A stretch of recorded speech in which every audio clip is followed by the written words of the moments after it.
Y estamos aquí una vez más desde el corazón de la educación, generando conversaciones de valor para nuestra comunidad educativa 512. Y en esta ocasión tenemos el honor de entrevistar a una colega que nos visita desde Colombia. Ana María Ternet está acá y también es parte del equipo de la Universidad de La Sabana. Ella es educadora con 40 años de experiencia en cargos de docencia y administración educativa. Posee amplios conocimientos en pedagogía, currículo, liderazgo y gestión de la educación bilingüe, la enseñanza para la comprensión y el pensamiento visible.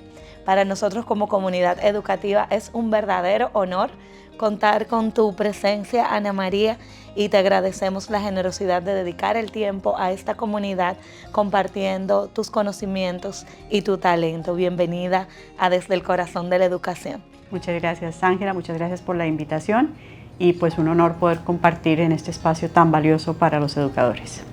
Bien, Ana María, vamos a entrar de una vez en conversación y lo primero que quisiéramos saber es quién eres desde tu propia voz y cuál ha sido tu trayectoria en el ámbito de educación, si quisieras destacar algún momento en particular.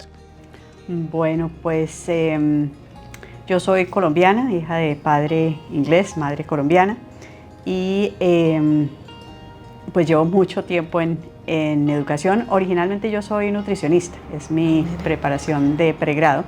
Tengo 2 maestrías en educación y prácticamente desde que inicié mi trabajo estoy trabajando en educación. Yo fui profesora y ocupé varios cargos en un colegio, el mismo colegio del cual me gradué, y hasta ser rectora.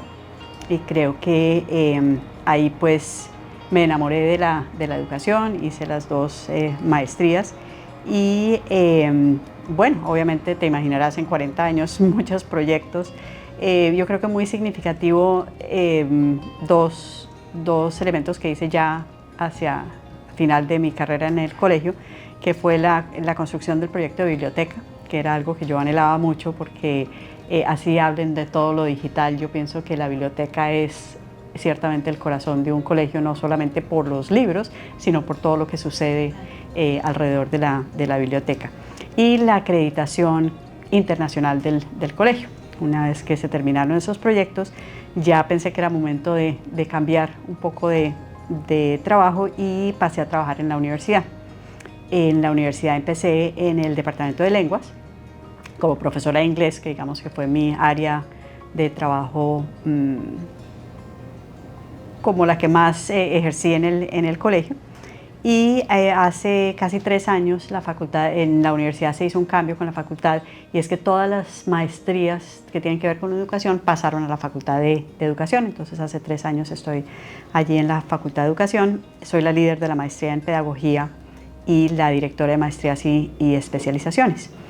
Y pues con frecuencia me preguntan que si no añoro el colegio. Claro, es que las relaciones en los colegios son muy, muy especiales, pero creo que en la universidad he descubierto que si bien, claro, en los colegios toca a uno muchas vidas, en las universidades indirectamente toca a uno muchas más, porque cada profesor es profesor de 40, 60, 80, quién sabe qué cantidad de niños.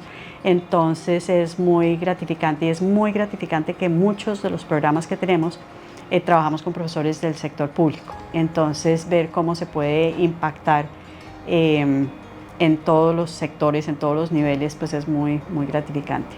Qué interesante, Ana María, justamente porque mencionas eso que hacemos a través de este tipo de trabajo en este momento de la vida profesional, que es ampliar ese eco, ampliar ese rayo de luz a través de la formación de los profesores. Y justamente en estos días que has estado compartiendo con nuestra comunidad, has estado hablando de la cultura de pensamiento.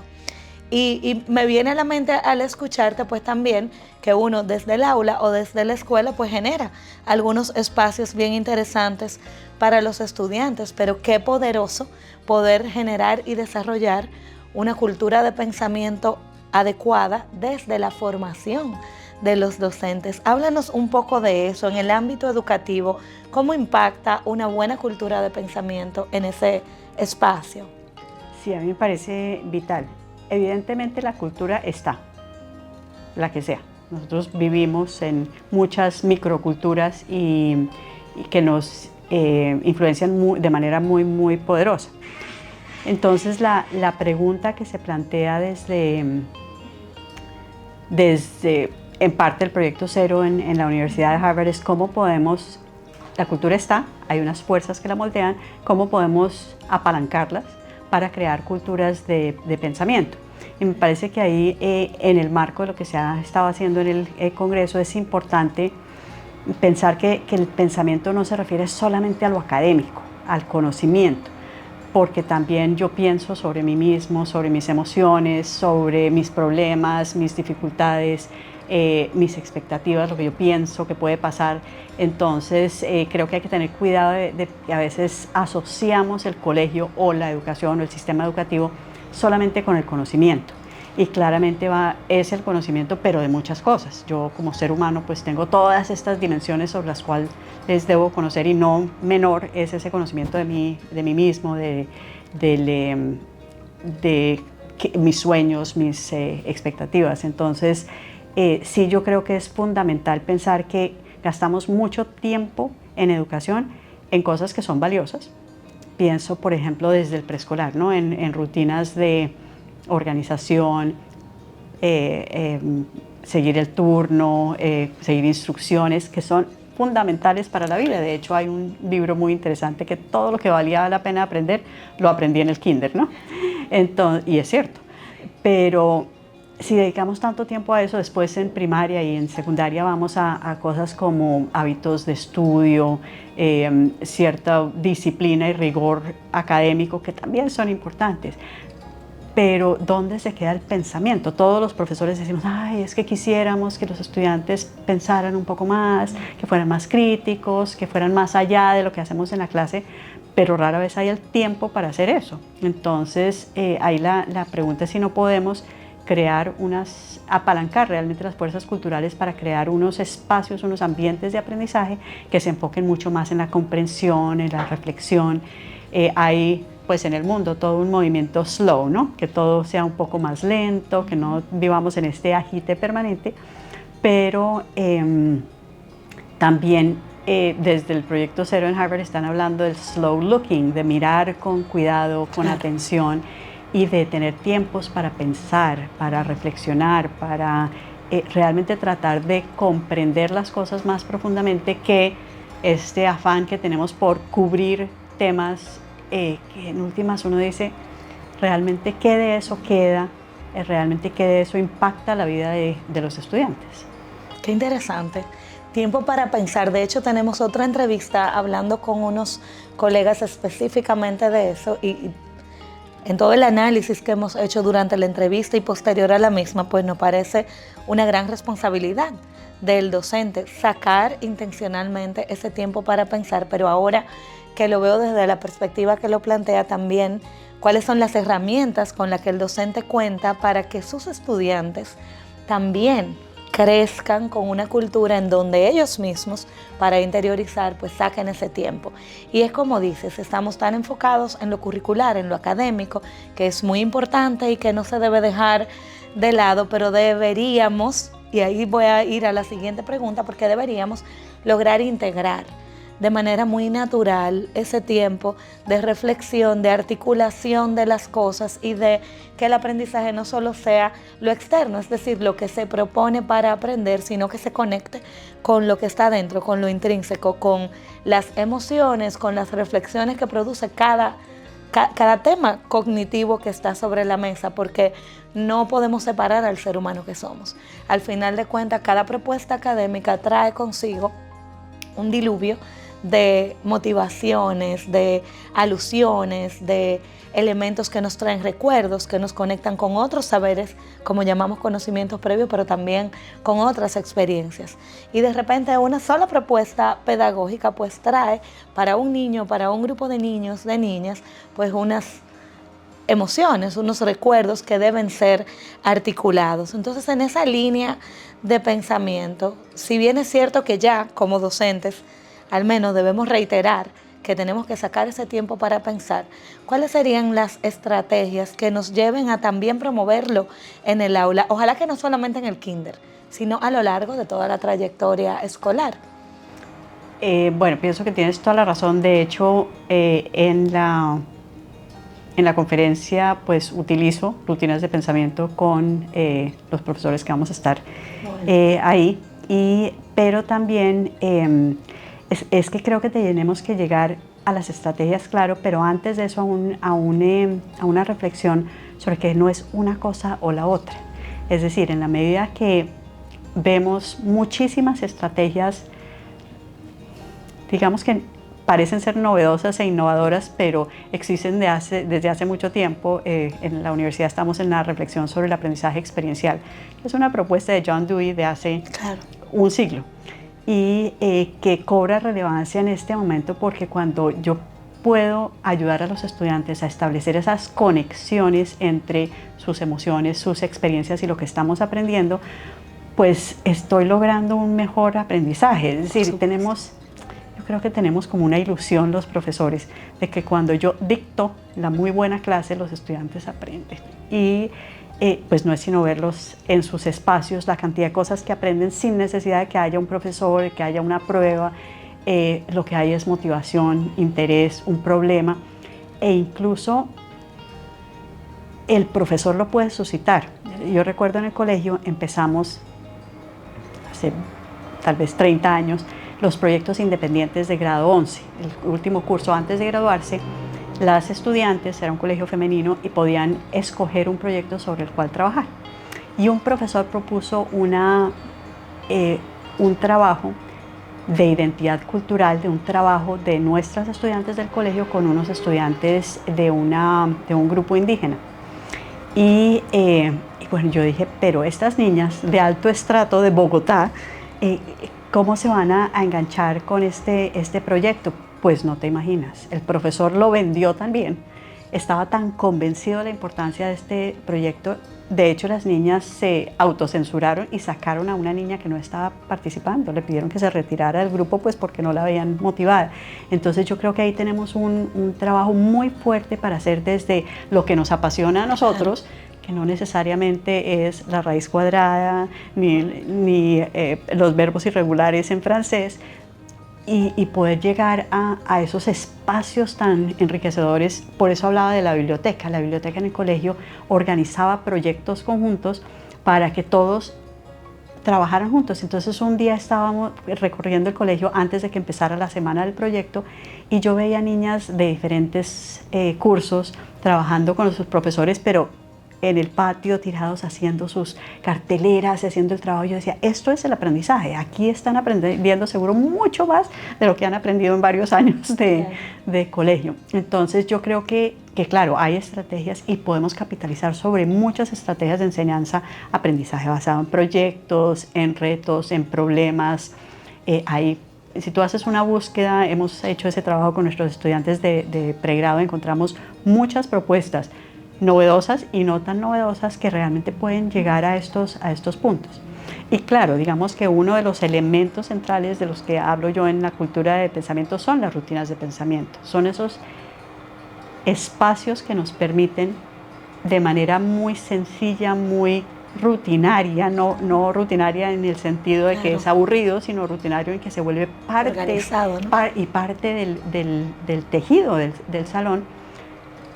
Por ejemplo, cuando tú le dices, la rutina que a mí me parece más poderosa es, ¿qué te hace decir eso? Porque muchas veces las respuestas son sencillas, ¿cierto? Sí, así funciona la fuerza de la gravedad. ¿Y qué te hace decir eso? Entonces empieza el niño a decir, pues claro, es que cuando la pelota cae, yo veo que no se va en otra dirección, así esté haciendo mucho viento, pues... Claro. Entonces, sí, creo que las rutinas de pensamiento son una estrategia, no la estrategia, pero sí una estrategia muy útil para contribuir a la creación de culturas de pensamiento. Gracias, Ana María. Muy valioso todo lo que planteas. Me quedo con algunos puntos para reforzar y reiterar a la comunidad. Hablas de rutinas de pensamiento y haces el paréntesis de que no rutina por ser aburrido.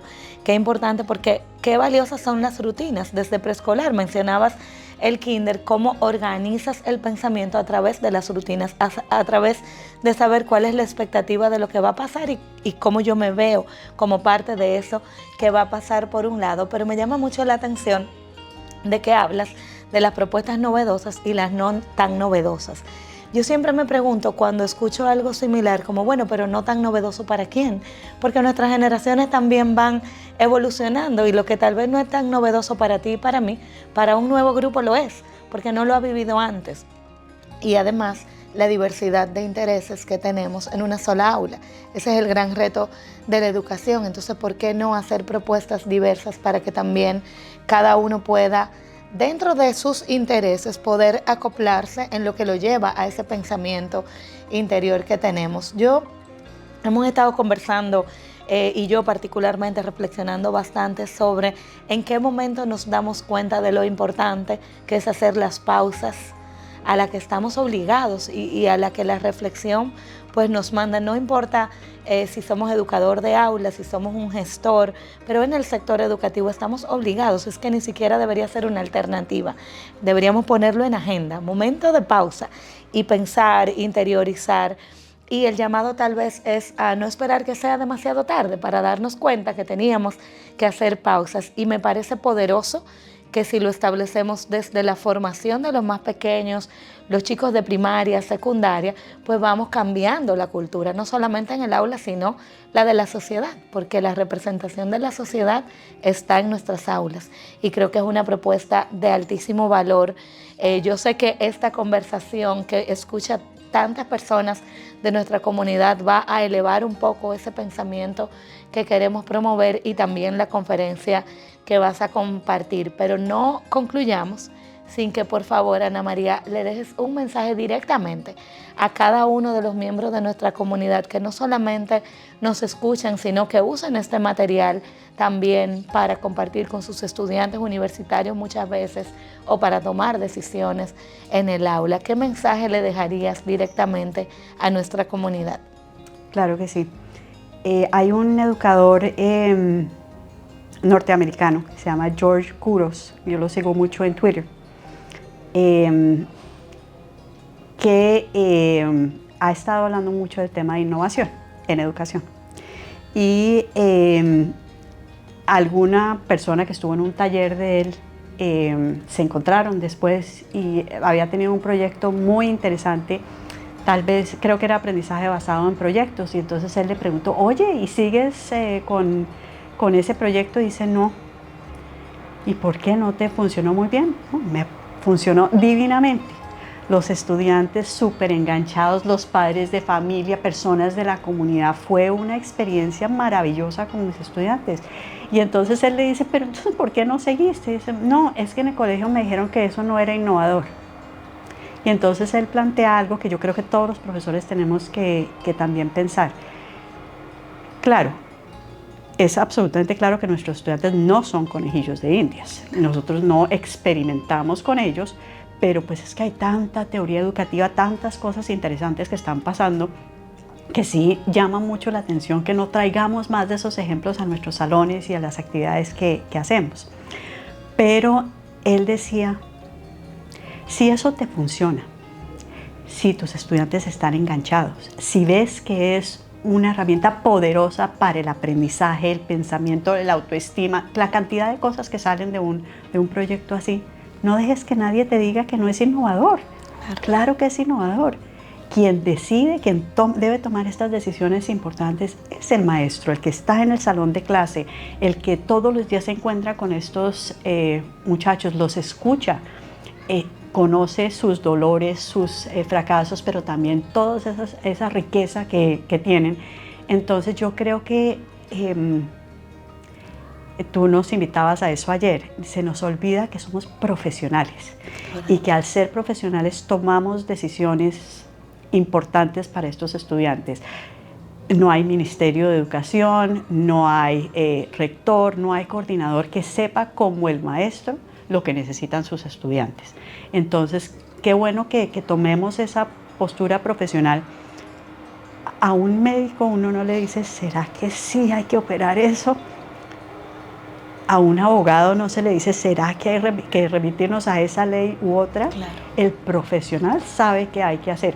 Que nos podemos equivocar, claro. A los mejores médicos se les mueren pacientes. El mejor abogado pierde algún caso. Pero y a nosotros va a haber estudiantes que desertan, estudiantes que pierden, pero ese no es nuestro objetivo, que a veces no, es que el profesor Cuchilla es el mejor, el que le pierde a todo el mundo. No, lo que tenemos es que hacer lo mejor que podemos y celebrar juntamente con esos niños sus aprendizajes y sus logros, porque se van a dar con un maestro profesional que está pendiente permanentemente, escuchando y haciendo los ajustes que requiere para que haya un aprendizaje de calidad para cada uno de los estudiantes. Entonces mi invitación tal vez es a eso, ¿no? Que todos los profesores nos demos cuenta que somos profesionales y que las decisiones que tomamos, así nos equivoquemos, porque no somos perfectos, son las mejores decisiones para los estudiantes en ese momento. Pues nos pasa a los padres también.